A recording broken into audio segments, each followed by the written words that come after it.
Welcome back to GN Sports. Time to talk a little White Sox baseball. Joining us tonight for Gimme 5 is the friend of the program, Josh Nelson from Sox Machine. Appreciate you for stopping by, man. Listen, always looking good. Always looking good. I mean, you got the matching tie with the pocket square.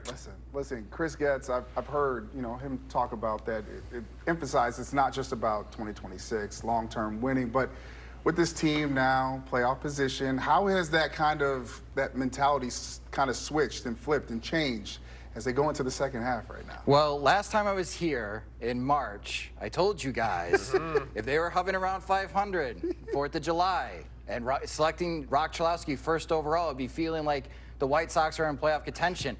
I was wrong. They're in first place. So enthusiasm for the White Sox is sky high right now, and White Sox fans cannot wait for this series to start against the Toronto Blue Jays, even though the players needed a much-needed break. But it's so hard for us at Sox Machine and everyone that covers the Chicago White Sox just to keep up with the good news. It's such a refreshing change of pace from like 2 years ago. We were talking about, all right, how does this team recover from 121 losses? To now, it's like, can they outlast Cleveland and Detroit and win the American League Central? 2 years ago, that's it. 2 years ago, Yeah. and right now 19 games better than they were at the All-Star breaks just last year. What to you has been the key of this transformation? Like, how have they done it so quickly? I think a lot of that credit should go to Will Venable, the Chicago White Sox manager, because the clubhouse atmosphere, you just constantly hear it from the players, just how much they enjoy playing together. And a lot of reference to, it feels like a college baseball clubhouse. And the fact that Will Venable has been preaching, guys, leading by empathy, not adding too much stress, because playing baseball is already a stressful job. Let these guys learn, let these guys fail. If they're in an environment where they are encouraged to play hard every single day and don't worry about mistakes, that has put them in a position to succeed. And I think that's why the White Sox are overachieving here, and they're 5 games above 500. And also, it helps that they are 4th in Major League Baseball in home runs. When you got Colson Montgomery, Miguel Vargas, and Munetaka Murakami have 20 or more home runs, that is a huge boost. Hey, Mooney's back! What are your expectations for him going into this second half? Well, ignore what we saw in the All-Star break, because that was not fair to Moody, to having to face Mason Miller. Timing is off a little bit, which is to be expected.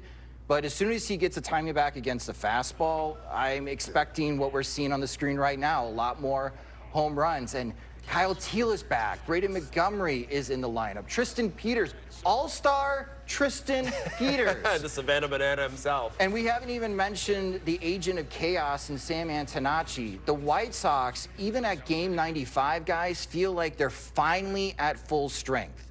And to be where they're at right now and to say that they haven't been full strength this entire time should even be more encouraging news for White Sox fans. I want to stick with Murakami here because, it was obviously well-deserved, and I'm glad he got to go to Philly, compete in the Home Run Derby and play in the All-Star game. But he also made some headlines yesterday as well, because he was asked about the decision to sign with the White Sox when no other team seemed to want him. He said it was the best decision he's ever made. And then, of course, the follow-up, do you feel like you want to stay here long-term? And he basically said, yeah, I do.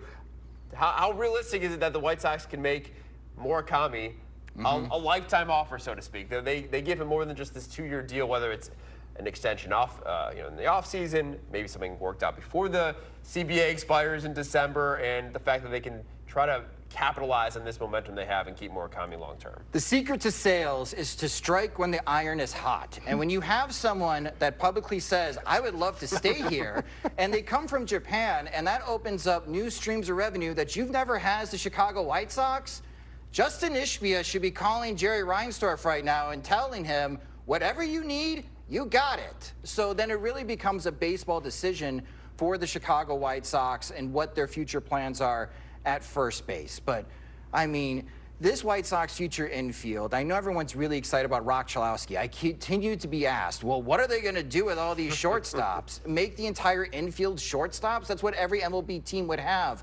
In the near future, the White Sox could field 4 infielders who have the potential to hit 25 or more home runs.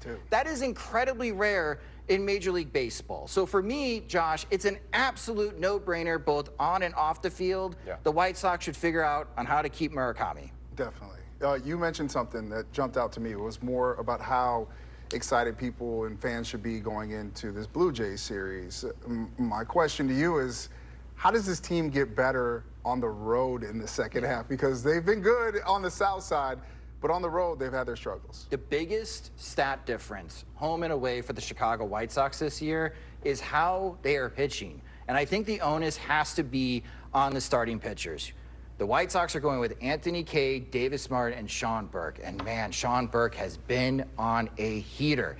If those three guys can set the tone in this upcoming series against the Blue Jays, go 6 innings, maybe get to the 7th inning, the bullpen is starting to stabilize.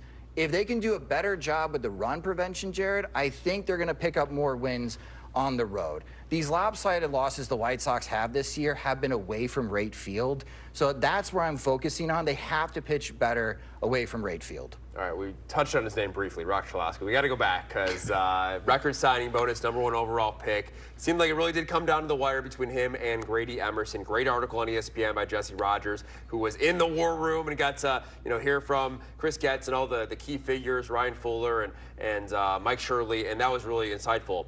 For you, did the White Sox get it right?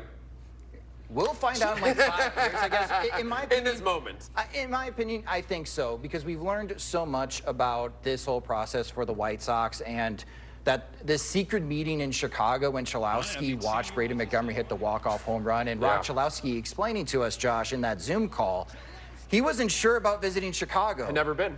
But when he got to Chicago and he met with the White Sox, and a 45-minute lunch with Ryan Fuller becomes a 2-hour lunch, he fell in love with the team. He fell in love with the city. I think this is a great match. And the White Sox know what adjustments that Cholowsky has to make hitting-wise. So you have this potential star talent, one of the best college baseball players we've seen the last decade. And now Jarrett, former professional athlete, you know how this is. A motivated player just recently getting drafted, wanting to get their best version of themselves, and the franchise already having a plan. I don't see a way where this doesn't succeed for the White Sox. I'm all in on it. I think it's going to work out perfectly, and I love that. But I can't believe we got this far and we had all this conversation. Miguel Vargas, can we talk about just what has made him so good in his approach at the plate and the consistency that we've seen? Well, the White Sox with Vargas, they wanted him to make a hand adjustment. So instead of the bat wiggle, be more stable and still. But Vargas, during this All-Star break in Philadelphia, I think the stories that he was sharing, just how much that he's matured since he's joined the organization. While the White Sox can claim a player development win with Vargas, helping him making that hitting adjustment, I think where he is today is all on Vargas. Clean slate, have a different mindset, and embrace the situation that you're currently in. And look how well it's worked for Miguel Vargas. He's a big reason why the clubhouse atmosphere and the vibes are so high with the White Sox. He loves playing with his teammates. His teammates clearly love playing with Miguel Vargas. And I think this is just a perfect storm where everything is really clicking. And man, now the White Sox needed more right-handed power. I still think they have to find another source of right-handed power. Maybe that is Brady Montgomery. Austin Hayes could be joining the team soon. But Colson Montgomery, Miguel Vargas, Munetaka Murakami, what a middle of the order the White Sox have. So we got about a minute left, Josh, and you alluded to it. You came on the show in March, and you basically got the prediction spot on. So I'm going to ask you, how does this thing play out the rest of the season? Trade deadline, second half, did they win the division? What are you thinking? All right. I think in Chicago, we're going to have a party in late September. We're all hyped for the Chicago Bears. We know the Chicago Cubs will find a way to make the postseason. I think the Chicago White Sox are going to outlast the other teams and win the American League Central. And I think a big part of that is the White Sox have the best offense in this division. Ball go far, team go far. So I think the White Sox home run power will continue, and that will be the reason why they outlast Cleveland. Can't wait to clip this. I love it. I mean, we're going to be playing this back in September when I'm in the locker room spraying champagne and beer on everybody, and I'm going to be like, Josh Dawson called it. We knew it. Always appreciate it, buddy. Appreciate you. Absolutely. And all your great work at Sox Machine. Follow you, Jim, James, the whole crew on SoxMachine.com. We're going to take a break. When we come back, much more, including that guy, Chris Getz. He's never out of it, really. No.